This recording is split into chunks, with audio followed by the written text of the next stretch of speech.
Amados, a paz do Senhor, Deus tocou no meu coração.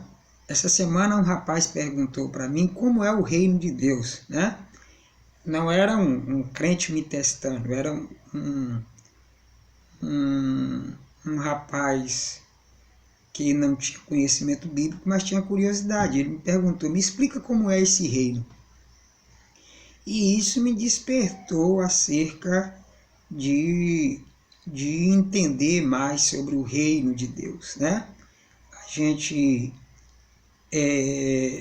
prega-se muito sobre o reino de Deus, mas não entendemos que o reino de Deus é um assunto complexo, porque ele é um reino espiritual. Vou repetir, o reino de Deus é um reino espiritual. Ele não é um reino natural e não é um reino religioso. O reino de Deus é espiritual. Então, por ser espiritual, ele vai além daquilo que nós simplificamos, né? Falamos-se muito das bem-aventuranças, mas nós não temos ideias do que o que aquilo contribui para o reino, ou se o reino é somente aquilo, né? E para entendermos, nós temos que ler de princípio o Evangelho de Mateus, porque o Mateus é o Evangelho do Rei. E é justamente Mateus que traz todos os decretos de uma maneira expositiva sobre o reino de Deus. Quando nós lemos, por exemplo, o capítulo 5 até o capítulo 7, e é sobre esses 3 capítulos que eu quero elaborar uma série de estudos, e Deus permitindo, nessa primeira lição, nessa primeira aula, eu quero falar sobre a primeira seção do reino de Deus, porque o reino de Deus ele é dividido em 7 seções. Por exemplo, a primeira seção, ele vai do capítulo 5, do verso 1 ao 12, que fala sobre a natureza do povo do reino. Por exemplo, o reino, ele é constituído de leis, ele é constituído de um rei, ele é constituído de um povo. Então, Jesus, como rei, ele vai falar sobre o povo que habita nesse reino. E na primeira sessão, no capítulo 5, ele já começa falando, do verso 1 ao 12, acerca da natureza do povo do reino, né? E é sobre isso que eu quero falar hoje. Mas só para nós termos curiosidades no assunto, e eu quero, em nome de Jesus, estar falando sobre estas 7 sessões no decorrer do tempo. A primeira sessão, então, é a natureza do povo do reino, que vai do verso 1 ao 12. A segunda sessão é a influência do povo do reino sobre o mundo, ou seja, o que esse povo que vive nesse reino influencia no mundo em que vivemos, né? A terceira sessão é acerca da lei, né? A lei do povo deste reino. Por exemplo, o povo de Israel, ele vivia sobre a lei dos 10 mandamentos. Qual é a lei que nós, como povo de Deus, do reino dos céus, vivemos, obedecemos e praticamos, né? Qual é a lei que o povo deste reino pratica, obedece e segue, né? Já que o povo de Israel seguia os 10 mandamentos, ou toda a lei de Moisés, né, que a gente simplifica nos 10 mandamentos.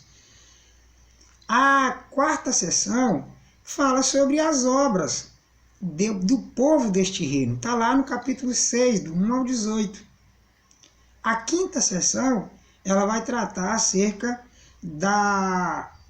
do trato, né, de como o povo deste reino lida com os bens materiais, com a riqueza, né? está lá no verso do capítulo 6, do verso 19 até o 34. A sexta sessão vai falar acerca de como o povo desse reino lida uns com os outros. Como convive o povo desse reino, né? Como esse povo lida uns com os outros. E, por fim, é o encerramento do discurso de Jesus, ele vai falar acerca da base. Qual é a base que esse povo desse reino tem? Qual é o fundamento? Ele é firmado em quê? Né? Então, observe que é um assunto bastante interessante e muito complexo. Né? Como eu disse antes, é um assunto que não é simples de se entender. Então, levando em consideração que o reino dos céus ele é bastante interessante, nós temos que entender que Jesus ele não falou aquelas palavras do capítulo 5 ao 7 de maneira vã. Tanto é que os fariseus e os escribas que ali estavam admiraram aquele discurso. Né? A primeira sessão, que fala sobre a natureza do povo desse reino, ela vai falar acerca das bem-aventuranças, que nós conhecemos muito bem. Né? E qual é a natureza do povo desse reino? Primeiro, ele vai falar acerca de a primeira coisa que esse povo desse reino embora é dado de um nome de o reino dos céus, esse povo não é rico, tá? Esse povo é pobre. Pobre em que sentido? Pobre de espírito. Isso traz a ideia de que esse povo é humilde. Né? O pobre de espírito, ele está sempre apto a receber. Né? Esse pobre de espírito, estou aqui com a palavra de Deus, ele está sempre apto a buscar a face de Deus. Esse pobre de espírito, ele está sempre apto a querer mais do seu rei, a ser mais dependente do seu rei. Então, esse pobre de espírito, ele nunca está contente com o que tem, no sentido de que ele acha que ele é abastado. Não.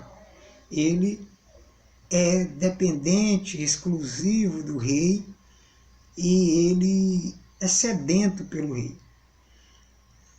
A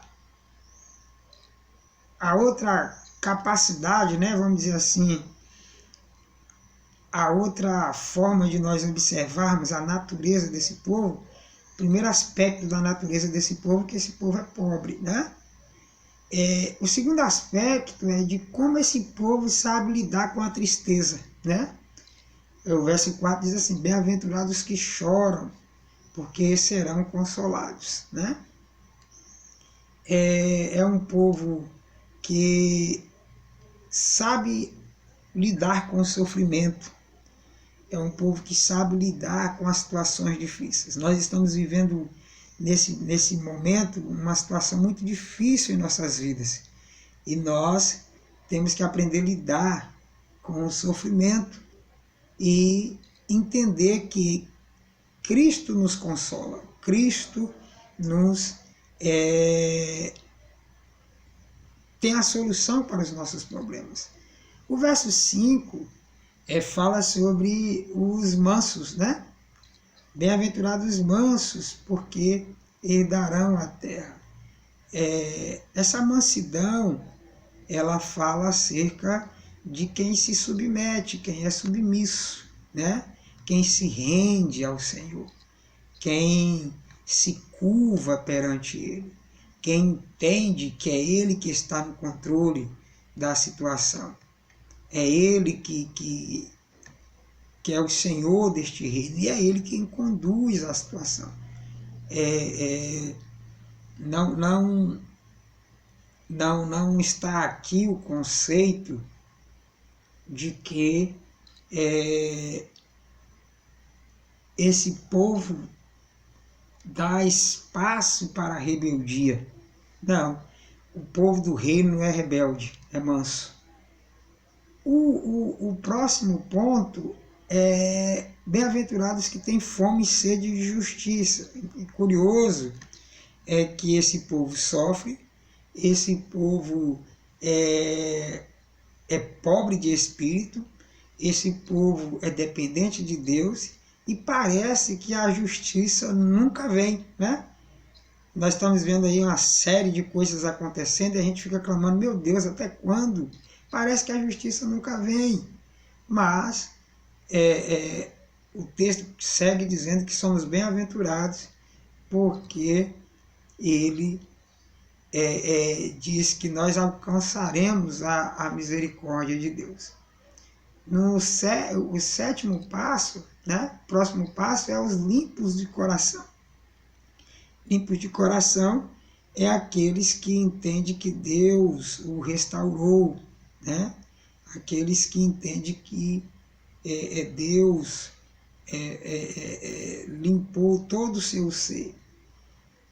E o próximo passo é os pacificadores, porque eles serão chamados filhos de Deus, que promovem a paz. Observe, pobre de espírito, vivendo em tribulação, tendo que se render, clamam por justiça, né? Não tem maldade no seu interior porque são limpos de coração, e no meio ao caos eles produzem a paz de espírito, né? Os pacificadores.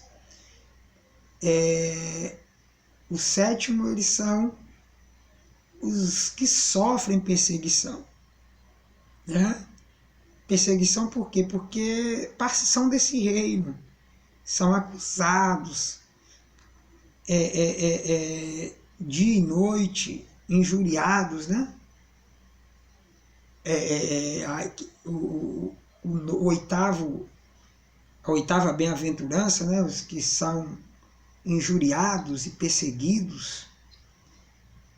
E todos essas bem-aventuranças, elas produzem a natureza desse povo. É um povo humilde, um povo que sofre, um povo que passa perseguição, um povo que clama por justiça, e a natureza desse povo se revela em um povo que se alegra, porque ele acredita que grande é o galardão que ele tem nos céus. Então, de uma maneira simples, a natureza desse povo é um povo que crê no Senhor, que vai vencer. Nas próximas lições nós estaremos explorando mais acerca da natureza das seções deste reino, e eu quero, de uma maneira mais explicada, falar acerca da influência que esse povo traz no mundo. Que Deus abençoe, em nome de Jesus.